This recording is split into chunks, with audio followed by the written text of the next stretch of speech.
एक समय की बात है, एक दूर देश में एक महान राजा राज करता था, जिसका नाम था राजा विक्रमादित्य।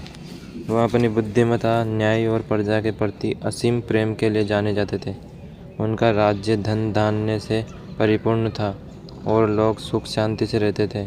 राजा विक्रमादित्य की ख्याति दूर दूर तक फैली हुई थी। उसके दरबार में दूर दराज के विद्वान, कवि और कलाकार आते थे। वे सभी राजा की विद्वता और उदारता से प्रभावित थे। राजा स्वयं भी कला और ज्ञान के बहुत बड़े संरक्षक थे। एक दिन उनके राज्य में एक रहस्यमयी साधु आया। उसके राजा को एक जादुई फल भेंट किया और कहा, यह फल केवल एक ऐसे व्यक्ति को दिया जा सकता है जो वास्तव में निस्वार्थ हो और अपनी प्रजा से अथाह प्रेम करता हो। यदि फल ऐसे व्यक्ति के हाथ में आया तो वह राज्य में कभी बीमारी या दुख नहीं आने देगा।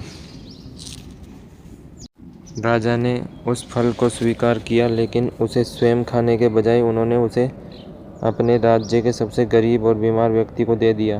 उन्होंने सोचा कि यदि फल में वाकई शक्ति है तो सबसे पहले उसका लाभ सबसे ज़रूरतमंद को मिलना चाहिए। लेकिन उस गरीब व्यक्ति ने भी फल नहीं खाया। उसने सोचा कि यह फल इतना खास है तो इसे किसी ऐसे व्यक्ति को मिलना चाहिए जो राज्य के लिए सभी महत्वपूर्ण हो, और वह था राजा। उसने फल वापस राजा को दे दिया। यह सिलसिला कई दिनों तक चलता रहा। राजा ने फल जैसे भी दिया, उसने उस वापस राजा को ही लौटा दिया। हर कोई यह मानता था कि राजा ही इस फल का असली हकदार है। अंततः राजा ने उस जादुई फल को अपने हाथ में लिया और मुस्कुराए। उन्होंने साधु की ओर देखा और कहा, मुझे इस फल को खाने की आवश्यकता नहीं है। मेरी प्रजा का प्रेम और उनका मुझ पर विश्वास ही मेरा सबसे बड़ा फल है। यही मेरे राज्य की असली शक्ति है। साधु ने सिर झुकाया और कहा, महाराज, वापस आप वाकई महान हैं। आपने इस परीक्षा को पास कर लिया है। आपकी प्रजा का प्रेम ही आपके राज्य को हमेशा समृद्ध और सुरक्षित रखेगा। यह फल सिर्फ एक प्रतीक था। असली जादू आपके और आपकी प्रजा के बीच के रिश्ते में है।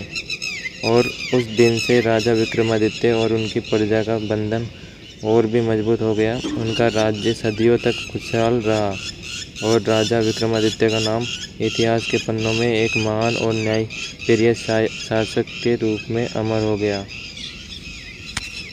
अगर यह कहानी आपको पसंद आई हो तो please like, subscribe and share अवश्य करें। धन्यवाद।